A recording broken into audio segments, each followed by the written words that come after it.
Yego. Tuganiriza imbonye. Mumuganiriza hajya. Security muzare ino tuganirire ino. Karibu tuganirire. Karibu tumuganirize. Mumuhe umwanya. Mwasubira kumfata.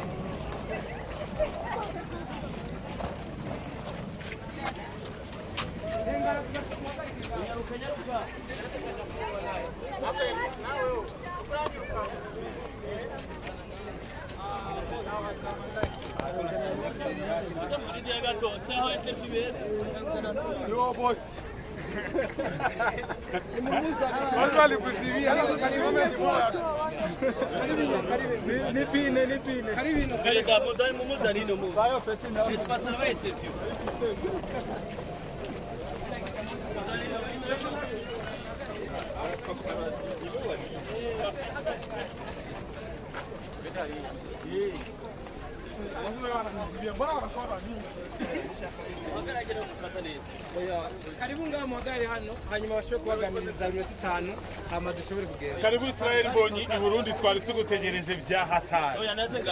Mikoro z'abanyamakuru Wait. Hajya hanya pana kuvuga. Twabikora nta kibazo. Hanibo. Aha. Reka tugwe ikaze Mbonyi. Oyo wagaze uhamagaze mikoro. Nahagarare ngaha ahanya. Rindira gato. Cameraman, rindira gato. Aba cameraman. Rindira gato. Abajeje ama image mbone hagarara he. Nahagarare Izuba no ntimo kubita. Image, question d'image. Amba y'amarori. Okay.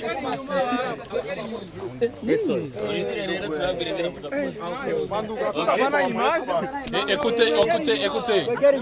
Ibibazo kimwe cyane bibiri. Begera inyuma kwanza. Begera inyuma. Zana mikoro inyuma. Okay. Arsene ibibazo bitatu. Sawa, 1 seconde. Umviriza mwese ndabasabye mumvirize. Arsene ni wafise ijambo. Ibibazo ni bitanu hame bindi turabandanya 18h muri conference de presse. Bon? Birumvikana. Arsene ni wafise ijambo ni wazarabaha uwaza n'ureka. Arsene wavyumvise? Yego, reka nabyerbanize. Rindi Arsene rindi. Muri play. Nimusubire inyuma. Dusubire inyuma. Sawa. Hapa ni sawa. Aha ni free. Okay, turatanguye. Yego. Izuba ni ryinshi n'iminota mike ibibazo bitanu. Israel Mbonyi Burundi je mu giteramo kizoba kugenekerezo rya 30 kuri Zion Beach muri 2020 na kabiri ugire n'ikindi kigenekerezo ya mbere kwezi kwa 0 2023 uyumva gute ushitse ngaha mu gihugu cyacu mu Burundi mu biteramo bibiri abantu bari bakwingeranye igishika cyane nyuma yo kuzuza arena ubasigaye kwita mu Star Arena. Ndanezerewe ndashima Imana kandi abasuje mwese ndashima gutandagira no kuri ubutaka ndashima Imana ko yabyemeye umugisha udasona narabifuje cyane n'abandi barabifuje ko ikintu cyo cyari Buja Event Legacy hamwe na Blue Harmony nibo bashije gukorana bwira bashije kukuzana akabijya Israel Mbonyi enyuma y'indirimbo ndakubarizanye naka akabijya like the best. Yes. I don't know, this is ni worship songs, ni indirimbo zo kuramya Imana, ni indirimbo zo guhimbaza Imana. Ntabwo mfite uruti ariko ndazi ko izo tuzorimba zose zizoba zicyo imitima yacu. Okay, dufite 5 questions bijanye na show turimo ibintu hors sujet ntabisho ni bandi bashaka kubaza Jerome Santa Jerome Banza ibidondo Jerome Hakizimana kuri kumenya mu biteramo bibiri bitekanijwe kuri kiziba cy'iki 30 kindi cyari kimwe kwa mbere na gatatu abarundi bariko baragukurikira muri kano kanya bakwitege kwiki muri ibyo biteramo tuzahimbaza Imana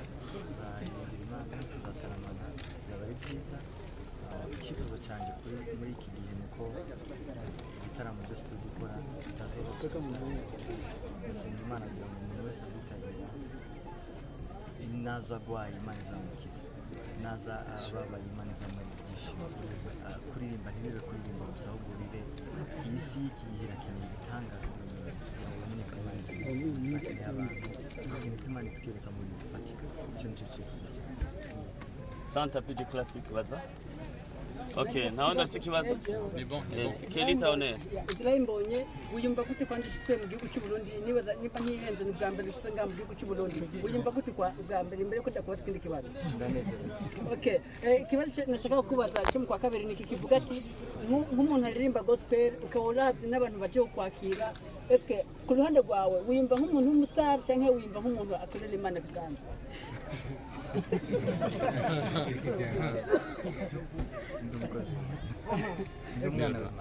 Okay, merci beaucoup murakoze. Ibindi bibazo turaza kubibaza muri conference de presse. Ni bon?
Merci beaucoup.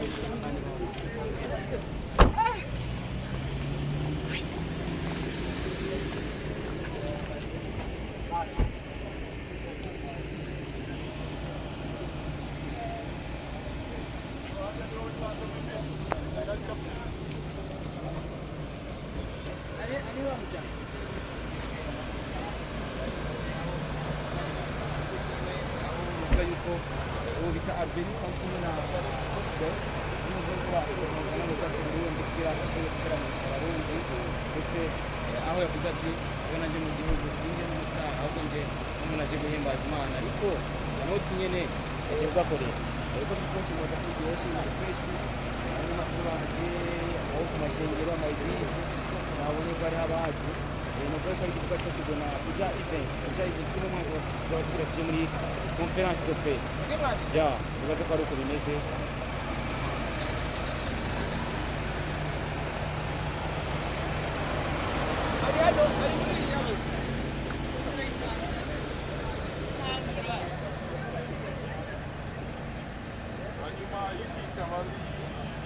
live concert byanze bikunze araza Kuzana yiwanje ngiyo ngaho. Ayizana kuri Zion?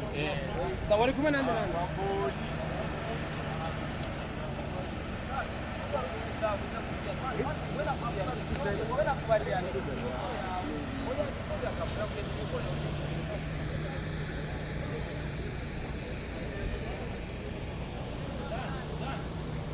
Done.